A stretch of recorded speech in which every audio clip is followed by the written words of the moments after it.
Hello students, welcome to Physics Wala, welcome to PW Bangla NEET and Gen Pass. তো Gen Pass পরীক্ষার্থীরা তোমরা অনেক দিন ধরে এই পরীক্ষার জন্য নিজেদেরকে প্রিপেয়ার করছো এবং এর থেকেও কঠিন পরীক্ষার জন্য প্রিপেয়ার করেছো। এবার যখন পরীক্ষার একদম দোরগোড়ায় তোমরা চলে এসেছো, এই সময়টা দরকার যে সাবজেক্টটা তোমরা খুব ভালো করে পড়েছো, রেডি করেছো, সেই সাবজেক্টটাকে এমনভাবে ঝালিয়ে নেওয়া যে জায়গাগুলো বেশি ইম্পর্টেন্ট এবং দীর্ঘ বেশ কিছু বছর ধরে যেরম ধরনের পরীক্ষায় প্রশ্ন আসছে সেই ট্রেন্ডটাকে ফলো করে যে জায়গাগুলো আমাদের একদম স্ট্রং রাখতে হবে সেই নিয়ে আজকের ভিডিও। আজকে আমি ডিসকাস করব তোমাদের সাথে যে বায়োলজির কোন কোন টপিকগুলো তোমরা একদম শিওর শর্ট পড়ে গেলে সেখান থেকে প্রশ্ন অবশ্যই পাবে। ঠিক আছে, তো আজকে দেখে নিই কি কি টপিক নিয়ে আমরা ডিসকাশন করব। মনে রাখতে হবে যে 25-এ 20+ মার্কস আমাকে বায়ো থেকে আনতে হবেই হবে, এই মানসিকতাটা রাখতে হবে। যদি আমরা পজিটিভ থিঙ্কিং না রাখি, যদি আমরা ভয় পেয়ে ভাবি যে না আমরা পারবো না, তাহলে কিন্তু সেটা কোনোদিনও আমাদের মার্কসটাকে বাড়াবে না, 20 থেকে কমে যাবে মার্কসটা কিন্তু। কারণ যদি আমরা নেগেটিভ ভাবি, আমাদের সাথে নেগেটিভিটি কিন্তু আমাদের কাজে লাগবে এবং নেগেটিভ মার্কসই আমরা পাবো। তার থেকে ভালো না যে আমরা পজিটিভ থিঙ্কিং করি যে ইয়েস আমরা পারবো। তোমাদের মধ্যে এই কনফিডেন্সটা দরকার। আমি চাই তোমরা কমেন্টে লেখো যে হ্যাঁ ম্যাম আমরা ভালো করে পরীক্ষা দেব, আমরা পড়েছি, আমরা পারবো। নিজেদের বিশ্বাস রাখো, নিজেদেরকে বিশ্বাস করো, নিজেদের কনসেপ্টের উপরে বিশ্বাস রাখো। আর বাকি কোয়েশ্চেন কি আসবে না আসবে, কি হবে না হবে, সেসবকে দূরে রেখে। ঠিক আছে, তো দেরি না করে শুরু করে দিই আজকের যে মেন জায়গাগুলো আছে, অর্থাৎ বায়োলজিতে কি কি আমরা পড়বো। তো সবার আগে মনে রাখতে হবে যে 25-এর মধ্যে কমপক্ষে 20 কিন্তু স্কোর করতেই হবে, 20 মিনিমাম স্কোর করতে হবে। তো জেন পাসে 2026-এ বায়োলজি পরীক্ষায় ভালো স্কোর করার জন্য কি কি জিনিস মাথায় রাখতে হবে। তো বিগত কিছু বছরে পিওয়াইকিউ যদি আমরা ভালো করে ফোকাস করে দেখি, তাহলে 25-এর মধ্যে 20 বেশি পেতে গেলে পড়তে হবে একটু স্মার্টলি, ফোকাস রাখতে হবে প্রায়োরিটিওয়ালা চ্যাপ্টার্সের ওপরে, যে কোন চ্যাপ্টার থেকে বেশি প্রশ্ন আসছে। তো 20+ এইটার ওপরে একদম অর্জুনের দৃষ্টি দিয়ে রাখতে হবে এবং কিন্তু মার্কস পেতে হবে।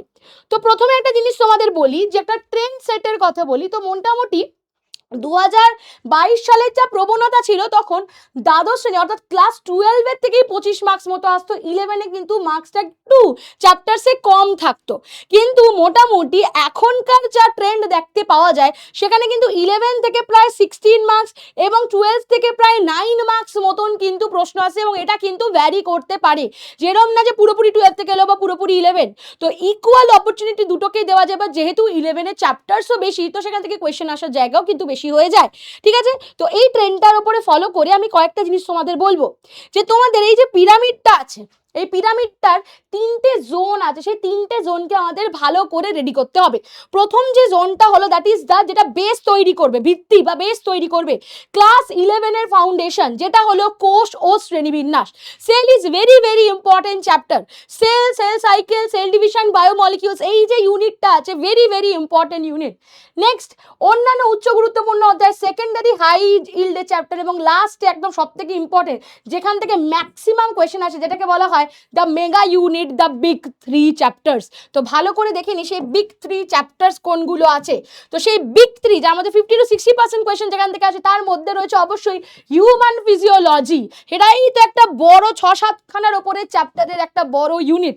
তো সেখান থেকে প্রশ্ন আসে, অত্যন্ত স্কোরিং একটা পার্ট, সেখান থেকে প্রশ্ন আসে। নেক্সট চলে আসে বিবর্তন ও বংশগতি অর্থাৎ জেনেটিক্স এভলিউশন, যেখানে মলিকুলার বেসিস অফ ইনহেরিটেন্স পড়ে, যেখানে প্রিন্সিপাল অফ ইনহেরিটেন্স পড়ে, যেখানে এভলিউশনও পড়ে। এবং লাস্টের মধ্যে চলে আসছে কোনটা, বাস্তুবিদ্যা এবং পরিবেশ অর্থাৎ ইকোলজিক্যাল এবং এনভায়রনমেন্ট। এখানে প্রচুর ডেটা দেওয়া আছে যেখান থেকে প্রশ্ন আসতে পারে। তো এবার দেখে নিই যে প্রত্যেকটা চ্যাপ্টার থেকে কিরম প্রশ্ন আসতে পারে। তাহলে সবার আগে মেগা ইউনিটের 1 মানব শারীরবিদ্যাতে যদি যাই, এখান থেকে কি থেকে প্রশ্ন আসতে পারে, অবশ্যই ডাইজেশন অ্যাবজর্পশনে পাকস্থলী এবং অগ্নাশয় রসের যে উৎসেচকগুলো আছে সেখান থেকে প্রশ্ন আসতে পারে। প্যানক্রিয়াটিক জুস, সাক্কাস, এন্টেরিকাসের মধ্যে কি এনজাইম ছিল, সেটা কাকে ভাঙতো, কার ওপরে কাজ করতো, তার পিএইচ কিরকম ছিল। নেক্সট হচ্ছে হরমোন, লাস্ট ইয়ারও দেখেছো ইনসুলিন থেকে কোয়েশ্চেন আসবে, থাইরক্সিন, টেস্টোস্টেরন, প্রত্যেকটা হরমোনের কাজ, প্রত্যেকটা হরমোনের যদি ডেফিসিয়েন্সি হয় কি রোগ হয়, প্রত্যেকটা হরমোনের ক্ষেত্রে কি এফেক্ট হয়, ফাংশন কি আছে, ভেরি ইম্পর্টেন্ট। নেক্সট হচ্ছে ব্লাড সার্কুলেশনে হৃৎপিণ্ডে পেসমেকার, রক্ত জমাট বাঁধা, ব্লাড ক্লটিং, রেচনের ক্ষেত্রে নেফ্রন, হেনলি লুপের structure, counter current mechanism, urine production কি করে হচ্ছে সেই প্রসেস, এবং নিউরাল কন্ট্রোল অ্যান্ড কোঅর্ডিনেশনে ব্রেনের বিভিন্ন অংশ এবং করোটিয় স্নায়ু, বিভিন্ন স্নায়ু এবং তাদের নাম। তাহলে কি বললাম, স্নায়বিক নিয়ন্ত্রণ, এদিকে হরমোন, এদিকে রক্ত সংবহন, পাচন, শোষণ এবং রেচন, এই জায়গাগুলোকে ভালো করে ফোকাস রাখতে হবে। নেক্সট চলে আসছে এর পরের ইউনিটে, that is mega unit number 2, যেখানে রয়েছে বংশগতি বিবর্তন, যেখানে আমরা বংশগতি অর্থাৎ ডিএনএ এর গঠন, জেনেটিক কোড, প্রোটিন সিনথেসিস, পরিব্যক্তি ও রোগের মধ্যে পরিব্যক্তি অর্থাৎ mutation, thalassemia, down syndrome, Turner syndrome. তো এই যে ক্রোমোসোমাল বিভিন্ন ডিসঅর্ডার্স গুলো রয়েছে বা যেগুলো তোমাদের বিভিন্ন ডিসঅর্ডার্স তোমরা এই পার্টটার মধ্যে পড়ো, সেগুলো কিন্তু ভীষণ ভীষণ ইম্পর্টেন্ট, মাথায় রাখতে হবে। এগুলো তোমরা হেলথ অ্যাপটিটিউডের ক্ষেত্রেও কিন্তু পড়ো। নেক্সট চলে আসছে বিবর্তন। বিবর্তনের জীবনের উৎপত্তি, সমস্ত সমবৃত্তীয় অঙ্গ, তার এক্সাম্পল, সেটা উদ্ভিদের ক্ষেত্রে হোক, প্রাণের ক্ষেত্রে হোক, বিভিন্ন বিভিন্ন ইম্পর্টেন্ট। নেক্সট এই প্রমাণ ও পরীক্ষা, মিলার এবং উরের পরীক্ষা খুব ভালোভাবে কিন্তু পড়তে হবে। নেক্সট চলে আসছি তাহলে বংশগতির আন্ডারে মলিকিউলার ভিত্তি, জেনেটিক ব্যাধি এবং পরিবর্তন, এবং তার সাথে সাথে বিবর্তনে যে প্রমাণ অর্থাৎ মিলার এবং উরের যে পরীক্ষাটা, সেটা খুব ভালো করে কিন্তু পড়তে হবে। নেক্সট আমরা চলে আসছি আমাদের কি নেক্সট যে ইউনিটটা, এরপরে ইউনিট অর্থাৎ ইউনিট নাম্বার 3, যার মধ্যে আছে বাস্তুবিদ্যা এবং পরিবেশ। এখান থেকে কি কি পড়বো, অর্থাৎ শক্তি পিরামিড তোমাদের পড়তে হবে, এভরি এতে লিন্ডেম্যানস ল যেটা আছে, বাস্তুতন্ত্রের গঠন। নেক্সট জৈব বৈচিত্র্য সংরক্ষণ অর্থাৎ red data book, very very important, এখান থেকে কোয়েশ্চেন এসে। ইনসিটু এক্সিটু কনজারভেশন, এন্ডেমিক প্রজাতি কোন কোনগুলো আছে ভালো করে দেখতে হবে। পরিবেশ দূষণের আন্ডারে গ্রিন হাউস গ্যাস, ওজোন স্তর এবং ইউট্রোফিকেশন, এগুলোর ডেফিনেশন কিন্তু ভালো করে দেখতে হবে। ঠিক আছে, তাহলে আমি বলে দিলাম অলরেডি কি কি, খাদ্য শৃঙ্খল, খাদ্যজাল, তারপর আছে জৈব বৈচিত্র্য সংরক্ষণ, নেক্সট পরিবেশ দূষণ, এই কটা টপিক কিন্তু ভালো করে পড়ে গেলেই এই পার্টটা কিন্তু হয়ে যাবে রেডি। ওকে ডান। নেক্সট চলে আসছি আমরা কি, এছাড়া অন্যান্য উচ্চ গুরুত্বপূর্ণ অধ্যায়, ওগুলো তো মেন বললাম। তো বাকি 40% মধ্যে কোন কোন চ্যাপ্টারগুলো রয়েছে, তো অবশ্যই বলে দিচ্ছি যে তোমাদের ধরো কেউ 15 মার্কস পাচ্ছ মকে, সে 15 থেকে কি করে 20+ নিয়ে যাবে, তার জন্য এই চ্যাপ্টারগুলো রয়েছে, এই চ্যাপ্টারগুলো যেগুলো মার্কসটাকে আরও বাড়াবে। সেগুলোর মধ্যে আছে কোষ এবং কোষ বিভাজন, জনন, জীব প্রযুক্তিবিদ্যা, জীববিদ্যা, মানব কল্যাণ এবং জীবের শ্রেণীবিন্যাস। তো প্রত্যেকটাকেই দেখবো। সবার আগে চলে আসবো সেল। তো সেল অ্যান্ড সেল ডিভিশনের মধ্যে অবশ্যই কোষ অঙ্গাণু, যেখানে mitochondria is very very important, ribosome is important, তার সাথে সাথে ফ্লুইড মোজাইক মডেল ভালো করে পড়বে, বিভাজনের বিভিন্ন দশা অর্থাৎ মাইটোসিস মিওসিসের ইচ অ্যান্ড এভরি স্টেপগুলো ভালো করে পড়বে, বিশেষ করে ক্রসিং ওভার প্যাকাইটিন কখন কি কি হচ্ছে প্রত্যেকটা স্টেজ প্রোফেজের ক্ষেত্রে ভালো করে কিন্তু দেখতে হবে। নেক্সট আছে বায়োলজিক্যাল ক্লাসিফিকেশন, যেখানে ভালো করে মনেরা, ছত্রাক, উদ্ভিদ এবং এর সাথে সাথে প্রোটিস্টা, এর মধ্যে বিভিন্ন এক্সাম্পল যেগুলো অ্যাকচুয়ালি কনফিউজ করে, কিন্তু সেগুলোর কনসেপ্ট ক্লিয়ার থাকলে কোনো সমস্যা হবে না, সেই জায়গাটাকে ভালো করে ক্লিয়ার রাখতে কিন্তু হবে। তাহলে আমি কি বললাম, খুব ভালো করে কি কি দেখবে, DNA, fluid mosaic model, ribosome, mitochondria, cell ডিভিশনের each and every stage, crossing over, জননের ক্ষেত্রে অবশ্যই পড়বে সপুষ্পক উদ্ভিদের যৌন জননে পরাগযোগ এবং দ্বিনিষেক, সেই সময়তে প্লয়েডি লেভেল কি কি হয়। নেক্সট যদি মানব জননতন্ত্রের ক্ষেত্রে শুক্রাণু উৎপাদন, নিষেকের স্থান, শুক্রাণু উৎপাদনের ক্ষেত্রে বা ডিম্বাণু উৎপাদনের ক্ষেত্রে কি কি প্লয়েডি লেভেল থাকে, সেই জায়গাটাও কিন্তু খুব ভালো করে দেখতে হবে। তার সাথে সাথে জননগত স্বাস্থ্য, এখানে এসটিডি, তার পজিটিভ এজেন্ট, তাছাড়া বিভিন্ন গর্ভনিরোধক পদ্ধতি, IUD, other contraceptive methods, oral contraceptive methods, এই জায়গাগুলো কিন্তু ভালো করে দেখতে হবে। ওকে, নেক্সট চলে আসছে কিসের ওপরে, জৈব প্রযুক্তিবিদ্যা। তাহলে এখানে আমি বলে দিচ্ছি সেক্সুয়াল রিপ্রোডাকশন, ফ্লাওয়ারিং প্লান্টস পড়বে, মানব জননতন্ত্র পড়বে, জননগত স্বাস্থ্য, এটা কিন্তু ভালো করে দেখবে।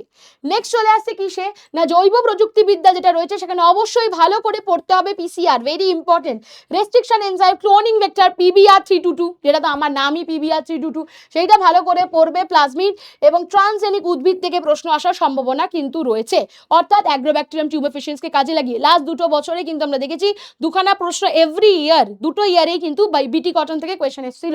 নেক্সট হচ্ছে কি হিউম্যান ওয়েলফেয়ারের ক্ষেত্রে রোগ, স্বাস্থ্য, ব্যাধি, ম্যালেরিয়া, এইডস, কলেরা, অনাক্রমতা, ভ্যাকসিন যেমন BCG, এছাড়া আরও যে ডিফারেন্ট ভ্যাকসিনের যে চার্টগুলো রয়েছে এবং অনাক্রম্যতার যে বিভিন্ন চার্টগুলো রয়েছে, সেটা কিন্তু খুব ভালো করে রেডি করতে হবে। নেক্সট হচ্ছে মানব কল্যাণে অণুজীবের ব্যবহার, প্রতি বছরই কিন্তু এখান থেকে প্রশ্ন থাকে, কে কোন কাজে লাগছে। তাহলে জৈব প্রযুক্তিবিদ্যা থেকে কি কি ইম্পর্টেন্ট এবং হিউম্যান ওয়েলফেয়ার অর্থাৎ বায়োলজি ইন হিউম্যান ওয়েলফেয়ারের মধ্যে বা মাইক্রোবস ইন হিউম্যান ওয়েলফেয়ারের মধ্যে কি কি দরকার, সেই পার্টটাও কিন্তু বলে দিলাম কি কি লাগতে পারে। ঠিক আছে, তাহলে কি করতে হবে এই সময়তে, কি করতে হবে, শুধু আগেকার পদ্ধতি ছিল শুধু MCQ পড়ো বাস হয়ে গেল, জাস্ট লাস্টে একটা সামারি পড়ে নিলাম চ্যাপ্টারে হয়ে গেল, কিন্তু সেটাতে যতটা না মার্কস পেতে, এখন যে জিনিসটা হয়েছে, এখন দরকার স্মার্ট স্টাডি, ডিপ স্টাডি। এই সময়তে কনসেপ্ট ক্লিয়ার রাখা দরকার আছে, কনসেপ্ট ক্লিয়ার রাখলে যে কোনো আনসারই কিন্তু ভালো করে তোমরা দিতে পারবে। ঠিক আছে, তাহলে এখন কি করবে, 3টে স্টেপে পড়াটাকে ভালো করে রেডি করবে। চ্যাপ্টার ওয়াইজ আমি বললাম, প্রথমে ফাউন্ডেশন করবে, দেন তারপর মেগা ইউনিট ধরবে, তারপর ডিপ ডাইভ দেবে। ডিপ ডাইভের মধ্যে আছে লাস্টে যে বায়োটেকনোলজি আর আদার চ্যাপ্টার্সগুলো বললাম। তাহলে এই 3টে জায়গা ভালো করে রেডি করে নাও। মনে রাখবে ক্যাটাগরি 1 যেটা আছে সেখানে তোমরা সরাসরি তথ্যভিত্তিক প্রশ্ন পাবে, কিন্তু ক্যাটাগরি 2তে যে প্রশ্নগুলো থাকে সেখানে একাধিক সঠিক উত্তর হতে পারে। তো সেটা নিয়ে তোমাদের যদি প্রশ্ন থাকে আমাকে বলো, সেটা নিয়ে আমি ছোট্ট একটা এক্সাম্পল দিয়ে একটা ভিডিও করে দেবো যদি তোমাদের প্রয়োজন হয়। ঠিক আছে, তাহলে অবশ্যই কোষবিদ্যা এবং শ্রেণীবিন্যাসটা ভালো করে রেডি করবে, বংশগতিবিদ্যা, জনন, বাস্তুবিদ্যা ভালো করে তৈরি করবে। তাহলে এইগুলো হলো একদম স্কোরিং চ্যাপ্টার। এইগুলোকে ভালো করে যদি রেডি করে নাও তাহলে কিন্তু আর টেনশন নেই। ওকে, তাহলে মেন চ্যাপ্টারগুলো ভালো করে পড়ো, সেগুলোকে স্ট্র্যাটেজিক্যালি পড়ো, যে কনসেপ্টগুলো বললাম ভালো করে পড়ো, তাহলে তোমাদের 25-এ 20+ মার্কস পেতে কেউ আটকাতে পারবে না। ঠিক আছে, তাহলে এই জিনিসগুলোকে একটু ভালো করে ফোকাস করে এখন দেখে নাও।